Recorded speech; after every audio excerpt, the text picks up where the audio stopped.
Hello mga friends, nandito pa rin kayo sa channel natin FRGGF, dalawang channel natin, FRGGF at saka FRGGF 8 number 8. Sa mga post natin ng iba, doon nyo makikita sa FRGGF 8. So pag hindi pa kayo nakasubscribe, pwede kayo doon. So kaso lang naging duplicated na ang mga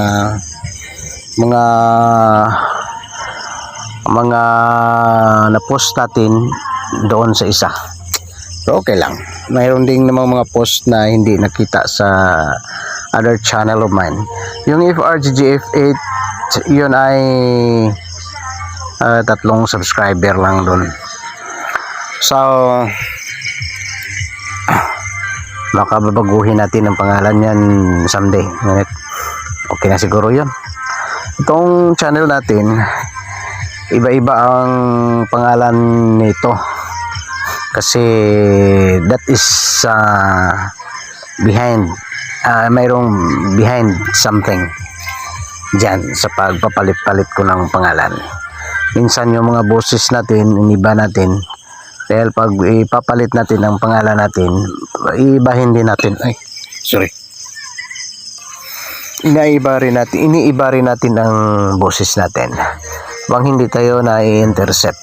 So yan, baka pag may makita kayo dyan ibang boses, ako pa rin yun. So ayoko na sigurong itago tong channel ko. So dati hindi nyo alam kung ano ang dahilan kung bakit to tinago. Minsan itatago ko to minsan rin hindi. Pag itinago ko, nandyan pa rin, ngunit iba lang ang pangalan. Hindi nyo na, pag hindi kayo hindi nyo nabasa yung notification sa nyo sa YouTube nyo, sa YouTube, notification sa nyo sa cellphone nyo, hindi nyo malalaman na kung anong pangalan ito. Ngunit ito tayo ngayon sa buhay natin, patuloy pa rin. So ano man ang mga pangyayari sa buhay natin, tuloy pa rin tayo. So ganyan lang ang life. Huwag kayong mamangha sa life dahil ganyan ang life. Minsan masaya ka, minsan nalulungkot ka rin. So dito, tuloy lang ang buhay dito sa mundo. Ano man ang mga pangyayaring nangyari sa buhay natin, mga masasamang nagaganap sa kabuhayan natin, lagi lang nating ilalagay sa isipan na nothing is permanent in this world. Walang permanente. Ngayon kung malungkot ka ngayon, hindi yan permanente. Babalik at babalik rin yan yung may kasaganaan, kasiyahan na darating. Pag wala kayong money ngayon, babalik at babalik rin someday na maging sasagana ang buhayan mo. Ganyan lang. Huwag lang kayong magsusurrender sa buhay. Ganyan ang buhay. Nothing is permanent in this world. Ganyan. So dito, kumusta kayong lahat? Ang mga friends ko rito, kumusta kayo? Kumusta ang life nyo? So tuloy lang. Ang importante dito na gumawa tayo ng mga bagay na ikasisiya ng ng kapwa natin. Huwag lang tayong gumawa ng mga bagay na ikinalulumbay, ikinagagalit ng kapwa natin. Kung mayroon man tayong magawa, you have to make it sure na hindi mo yan sinasadya. Dahil kung sinadya mo yan, yun ang pangit. So dahil dito sa mundo, walang perpekto dito sa mundo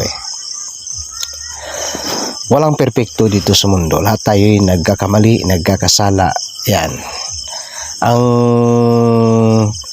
Ang perpekto lamang ay ang Panginoon Walang perpekto sa mundo. While you are existing in this world, subject tayo sa pagkakamali.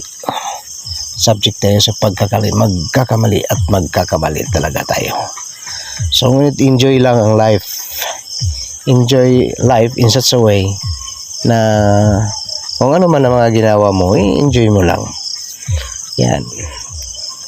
I-enjoy mo ang life mo to the fullest. Yan ba, enjoy your life to the fullest. So, kaya nga ngayon, ano tayo eh, ang naglalakwatsa tayo. So, yesterday, pumunta tayo sa Escalante, kumain tayo ng 2 marang. Kanina naman, kumain tayo ng 2 marang. Sa hapon, kumain tayo ng palamig. Uminom tayo ng palamig. Yung kasi yung ano ba yung inumin ko doon, yung makita lagi sa Facebook ko. Yun. Basta nag-i-enjoy lang tayo dahil hindi tayo umiinom. Mayroon tayong sugal. Ngunit hindi naman laging talo. May talo, may panalo rin. Wala akong ibang bisyo eh.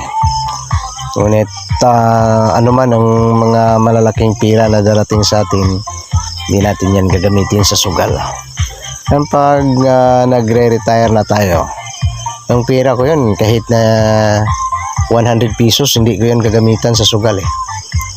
Yung darating na pira ko, tiyak na gagamitin ko yan sa business. So mga 5 years left. Or more than 4 years. Abutin ko na lang ng 5 years pang siguro. Naging tayo. Kaka-retire tayo. Saka yung pira natin na darating, yun ang gagamitin natin sa business natin. Hindi ko yan gagamitan sa sugal. Yung mga kunting darating lang sa atin, yun ang ginagamit natin, sinusugal natin. Ngunit hindi panalo eh. Hindi talo. May talo man, ngunit more tayo sa panalo. Yan. Dahil dito sa sugal, hindi ako nagsusugal dahil gusto kong maging sugarol eh. Nagsusugal ako dahil gusto kong magkakapira. Ganyan. Kaso nandito, talo pa rin. Walang sugarol na panalo. Ang sugarol ay talo talaga. Ngunit mas mabuti na lang sa atin ang pagsusugal natin na hindi tayo laging talo dahil sa mayroon tayong studies nito eh. Nilagyan natin to ng studies ang laro natin kasi sa totoo lang dito sa amin walang nakakapantay sa atin dito sa paglalagay ng tari ng manok. Yan ang totoo. Kaya nga parang nasasayang din kung hihinto ako. Dahil kung ang manok ko ay babakbak lang talaga ang manok ko, hindi lang na resto sa bakbakan, mananalo talaga. Kaso lang dito sa atin dahil kumpiyansa rin tayo, yung kalaban natin ng mas malaki pa sa kanya, mas Texas pa sa kanya, binibili lang natin yung mga pangit na mga manok. Kung mayroon tayong mga manok, binigay lang naman natin sa mga friends natin. Hindi tayo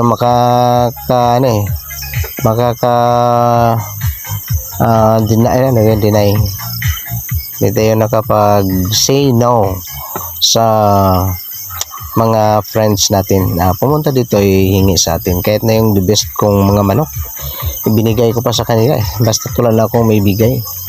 So ganyan tayo. At kung wala tayong manok, hindi naman ako humingi sa kanila. Ang totoo mga kaibigan, pag wala tayong manok, gusto ko sanang humingi sa kanila. Kaso lang, ako lang ang nagbibigay. Ako lang, minsan nakabigay tayo ng 24, 3 beses tayo nakabigay ng more than 20. So dito, pagka tayo ng ngailangan, binibili natin dahil wala talagang magbigay ng manok. Walang taong magbigay ng manok sa kapwa niya. Pag sila ang may manok, binibili ko. Ngunit pag ako may manok, binigay ko lang sa kanila. Ganyan tayo, ganyan ang pagkatao natin. Ganyan ako eh. Ayaw kong humingi. Ayaw kong humingi. Ang sa atin ay bibigay lang natin sa kanila. So, ganyan ang life. Dahil hindi tayo mapagsamantala. Ganyan tayo, my friend. Kahit sa babae, hindi ako mapagsamantala eh. Pag ginusto kong babae, tiyak na gugustuhin ko yon. Hindi tayo mapagsamantala sa babae na ang iba ay mapagsamantala yun eh. Kukunin lang yung ginugusto nila sa babae pagkatapos iwanan yung babae. Sa atin dito, hintayin natin ang babae hanggat sa kaya natin. Ngunit pag hindi na rin natin kaya, meaning manaubos din ang pasensya natin, bibigay rin tayo. So dito sa ano natin, kung mayroon man ako, someday, hindi ko alam, mayroon man tayo, wala man tayong syuta. So ganyan. So, pag okay pa siya, okay. Pag parang hindi na okay, alangan naman ay ipipilit mong sarili mo pag ayaw niya. So ganyan. Ngayon wala. Kahit na Muslim ako, wala namang kumapit sa atin eh. Parang ayaw nila siguro dahil sa takot yung mga siyempre naman mayroon kang asawa, takot yung mga babae. So ganyan lang ang buhay. So dito naging nintay natin kung ano man ang bukas natin. So ganyan lang ang life, my friend. So dito minsan enjoy tayo sa life natin, ngunit kahit na hindi tayo enjoy, pinilit natin sarili natin na mag-enjoy. Anyway, yun ang may kasabihan na happiness is a choice. Kahit hindi ka happy, pilitin mo maging happy ka. So dito masakit sa dibdib. Kahit nga ngayon I'm not happy today. And the reality, I'm not happy today. Ngunit pinilit natin na maging happy. Pinilit natin na anyway, matagal na tong hindi tayo happy sa buhay natin. Ngunit ginawa natin ang lahat na maging happy tayo. Nag-enjoy tayo sa life natin. Kahit na hindi pwedeng tumawa, walang ganang tumawa pa rin tayo. So dahil yun may kasabihan, happiness is a choice. Pinipili yung happiness. Kahit na hindi ka happy, maging happy ka lang. Dahil pinili mo yung maging happy. Yan. Ang happiness kasi, may pira ka man o wala, kung gustuhin mo maging happy ka, maging happy ka. Ganyan. Meron man kayong partner o wala, minamahal kayo ka man ng partner mo o wala, kung pinili mo maging happy ka talaga. Dahil sa pinili mo maging happy ka. So ito ang pinili natin, maging happy tayo. Kahit na may mga babae, kayong napupusuan na umayaw sa'yo. Noon mayroon akong napupusuan na babae. Matagal. Naging 7 years na hinahabol-habol ko siya. Kaso lang, walang nangyari dahil ayaw niya. Dahil mayroon tayong kasasawa kasi. Yun naman yung problema natin, mayroon tayong asawa. Akala niya siguro baka lulukuhin ko lang siya at di ko panindigan. So, I try na hiniwalayan ko yung asawa ko dahil ayaw na sana. Hindi naman kumikibo. Ganon pa rin. Kung anong pinapakita niya, ganon pa rin. So, dahil sa ang asawa natin ay gustong bumalik sa atin, siya parang wala lang sa kanya, siya mayroong boyfriend eh. So, meaning wala siya, hindi siya concerned sa atin. So, nagbo-boyfriend siya, hindi pa rin tayo pinansin. Anong nangyari? Di nagbalikan kami ng asawa ko. So, yan. Nawala ang relasyon namin dahil sa may boyfriend na isa. Mayroon namang isa na laging kachat niya eh. Laging nagkukwento sa akin ng kachatmate niya eh. Nagkukwento sa akin na ganito sila magka on. So ito ay masakit. Masakit, ganyan. Okay lang. So, ganyan ang life. So, ngunit dahil sa pinilit natin na maging happy, happy tayo. Ngayon, wala na akong inisip na kung ano pa. Ang ibigay lang sa atin ng Panginoon. Kung bibigyan man tayo, para talaga sa atin yon. Anyway, dito, pwede tayong magkakaroon ng maraming asawa dahil nagmumuslim ako eh. Nagmumuslim ako dahil sa gusto kong magkakaroon ng babae talaga na nagmamahal sa atin. Dahil dito sa mundo, ang totoo lang, ang hinahanap ng tao ay taong magmamahal sa iyo ng totoo. Yan. So yun ang hinahanap natin. At saka gusto natin sana na magkakaroon tayo ng sarili nating anak. So yan. Ngunit ngayon wala ang dumating. At saka magpapayaman na lang tayo. So this coming December, magsisimula na siguro ang natin, blessing natin. Ngayon hindi pa. Hindi dumating ngayon dahil sa kahit anong gagawin natin parang umiwas ang tadhana. So ngunit babalik natin by this November and December, tiyak na lalago na naman tong natin. Lalago naman ang natin, economic aspect in life. Ay, kung hindi lalago, walang problema. Tanggap natin kung hindi. Sinabi niyan, ay, happy pa rin tayo. Happiness is a choice eh. Kahit masakit sa loob natin, na pag manligaw tayo ng babae na hindi tayo papansinin, kahit alam naman nila na pwede naman silang papasok sa buhay natin dahil nagmumuslim nga ako para sa kanila, ngunit ayaw nila, ayaw talaga, umiwas yung mga babae, ayaw ko rin kung ayaw nila. So ngunit pag may darating, talagang well of the above na may darating. So dito mga kaibigan, mga friends, kailangan na always happy tayo. Dahil lang sa totoo, hindi ka talaga yayaman pag hindi ka naging happy. Yung totoong kwento dito. So kaso lang kung minsan, mas makapangyarihan yung pagmamahal. Yung pagmamahal ay siyang nagdudulot ng lumbay ng tao pag hindi niya naaabot ng tao ang mga adhikain niya sa kanyang pagmamahal. So ganyan, nagdudulot na yan ng lumbay at saka yun ang dahilan kung bakit hindi naaabot ng tao ang kanyang yaman. So by the way, in the reality, hanggat kasama ko tong partner ko, wala akong bukas dito sa kanya. Naobserbahan ko na yun ng mga years. Wala akong bukas sa kanya, kaya nga. So dito, darating lang siguro ang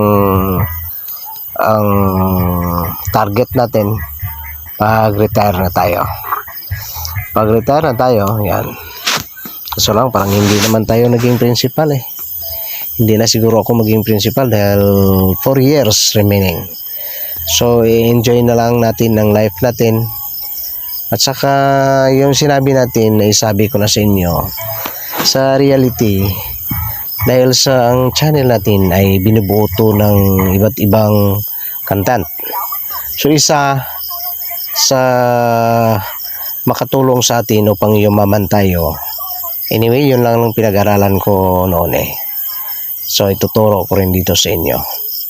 Kung gusto mong yumaman, kailangan na ang bahay mo ay sobrang linis. Yan. Kung bakit sinabi ko na hindi ako yayaman hanggat kasama ko tong partner ko. Ako lang tagalinis dito eh. Ako lang talaga. Ako nag-iisa na naglilinis. Pag uwi ko mula sa trabaho, pagod na ako eh. Wala na akong time sa pag-aaral. Wala na akong time sa pag-enjoy. Dahil sa pagdating mo sa bahay, pagdating ko dito sa mama, totoo lang, tamad na ako eh. Matanda na tayo pa yung nagsasagawa ng mga gawain. Ayaw ko rin magkakaroon ng alitan sa loob dahil sobra nating stricto noon eh. Sobra nating stricto noon. Kaya ayaw ko na mag-stricto. So tatanggapin natin kung ano man ang mangyayari sa buhay natin. Dahil sa totoo lang, naglilinis naman sila. Yung mga partner ko, manglinis naman. Ngunit iba kasi pag ako ang manglinis eh. Iba, my friend, iba. So yun, pag ako na ang nililinis, yun na ang papasok yung blessing. Kaso lang pagod na ako eh. Laki yung bahay namin, tapos kung linisan, nandun naman. Pabalik-balik na lang ang trabaho natin, hindi natin na wala na akong pahinga eh. Pag mayroon namang mga kasambahay dito sa amin, ihahanap at hanap ng marano pang makakaalis yung mga kasambahay namin dito. So, hindi naman nag-ooperate ang mga kasamahan natin dito na mapanatili yung mga kasambahay. Pag nawala na, hindi naman nag-cooperate sa kalinisan. Ako lang naglilinis sa totoo lang. Sila naglilinis naman. Ngunit dissatisfied ako eh. Unsatisfied sa mga kalinisan. So dito, hanggat meron akong kasama na tao na hindi nag-cooperate sa akin, hindi ako unlad sa buhay ko hanggang sa dulo ng walang hanggang. Unless makakasama ko ang taong nagko-cooperate, makakatulong sa ano natin. Isa ito sasabihin ko na sa inyo, kalinisan ang siyang isa sa makakaangat sa inyo. Kahit hindi man ito nangyari sa buhay ko, ngunit sinishare ko dito sa inyo. Sinishare ko dito sa inyo na yun ay makatutulong. So pag tinignan mo yun ng room ko, yung mga students, alam ko na naparito kayo, mostly sa inyo naparito yung mga students ko rin. Kung titingnan mong room ko dyan, medyo may kalinisan yan. Yan. Kaso lang hindi pa yan ang pinaka-super na kalinisan. Dahil sa may nilagay sila dyan ng mga gamit na hindi pwedeng itapon, hindi pwedeng anong gagawin mo, nagkailangan dyan dahil sa budiga yun eh. Yung tinitiran ko budiga. So hindi ko maipakita sa inyo ang tamang kalinisan. Pati na sa front, pagod na ako eh. Pagod na rin ako sa life. So malapit na ako magre-retire, ngunit hindi ko naabot ang mga ninanais natin sa buhay. Hindi naman ako mahawak ng pera natin. Pero okay lang. Dahil happiness is a choice. Yan, pinipili natin na maging happy tayo. Well, sinishare ko lang sa inyo na ganyan, isa yan, isa. Hindi ko sinabi na yun na ang makapagpapayaman sa inyo. So, isa. Dahil ang pagyayaman ay hindi isang bagay lang. Yan. Hindi isang bagay lang ang pagyaman. At yun ang ituturo natin sa kung sino man ang maging partner natin someday na tatanggapin tayo na kahit na mayroon tayong asawa, dahil alam naman nila na Muslim ako, umiwas pa rin. Ayaw nila wag. Hindi ko rin pinipilit sarili ko. Hindi naman tayo katulad sa ibang mga lalaki na pipili lang ng pagsamantalahan yung babae. Hindi. May isa kong niligawan noon. May isa kong niligawan na hindi talaga ako pinansin. Mula noon, ayaw ko na. Ayaw ko manligaw sa ibang mga babae. Ito na lang, partner ko. Paano gaganda ang buhay ko pag ganito? Wala my friend. Hindi na gaganda ang kabuhayan ko hanggat sa ako'y mamamatay. Pag ito ang mga kasama ko sa buhay. Ako nagpupursige, sila ang nagastos eh. Ako nagpupursige, sila ang nagagastos eh. Nagsusugal pa ako, natalo pa ako minsan. Yan, paano ako yayaman? Wala. So ngunit yung mga tinuro ko mga tips sa inyo, yun ay makatulong na sa inyo upang yumaman ka. Kailangan ipapanatili mo ang kalinisan sa bahay mo. Hindi lamang sa bahay mo, ngunit sa surroundings mo. Ngunit pag alam mo to, may marami pang iba na dapat mong malalaman. Yan, that's why hindi ka pa rin yayaman pag hindi ka naging partner ko. Kung pag partner kita at susundin mo ang sinabi ko sa iyo, maabot mo ang mga ninanais mo. Sa totoo lang, talo ako eh. Pag ako'y mag-asawa, talo ako eh. Dahil hindi ako ang hahawak ng pera. Hindi reality, ako humawak ng pera. Unang-una, sugarol tayo eh. So, kung sino man maging partner natin, ang siyang hawak sa pera natin, ang siyang tuturuan natin kung anong dapat gawin. Ayoko na ituro dito kung anong dapat gawin. Marami naman eh. Ngunit, dandahan ko tong sasabihin dito sa inyo na makatulong yun ng kunti sa inyo. Makatulong sa inyo yan ng kunti. Ito ay makatulong na to sa inyo. Yung kayamanan na katulad nito, makakatulong na to sa inyo. Basta't ang iisipin nyo lang na ang kalinisan ay isa sa mga estelo upang yumaman ng tao. Eh, pinoprobe ko yan sa inyo dahil sa yung room ko yan. May kalinisan yan kahit nilalagyan nila yan ng mga stock gun, naging stock room yan. Pinakapangit na room ang room ko eh. Pinaka-old. Ngunit, tinatry kong may linis yun. Hindi naman masyadong malinis yan. Dahil wala akong time na sa paglilinis. So, yung isa kang kukontribute. Ipakita mo ang sobrang linis, super linis sa bahay mo. Ngunit hindi lang yan dahil marami pang mga pamamaraan upang upang yumaman ang tao. So, ganyan lang. So, dito nagchichika lang tayo. Umabot tayo ng almost 26 minutes more. So, ito lang. So, how I wish na someday may dudugtungan natin yung may turo ko sa inyo. So, lalong-lalo na pag walang mga title, yung mga post ko rito, yun, mahalaga yun. Basta tulang title yan, titingnan nyo, may mahalaga yan. So, hanggang dito na lang sa mga friends ko, mga friends, mga students, mga co-teacher. Alam ko, mayroong mga co-teacher ko rito eh. So, have a blessed day sa inyong lahat. So, anyway, I don't care pag manood kayo rito, hindi. I don't care. Pag nagsasubscribe kayo rito, I don't care. Dahil hindi naman ako nakabenefit dito eh. Kayo ang nakabenefit. Dahil kung magkakapira ako sa YouTube ko, okay. Kung hindi, okay pa rin. So, pag walang subscribers, okay. Pag mayroong subscribers, okay. Have a blessed day once again to everyone.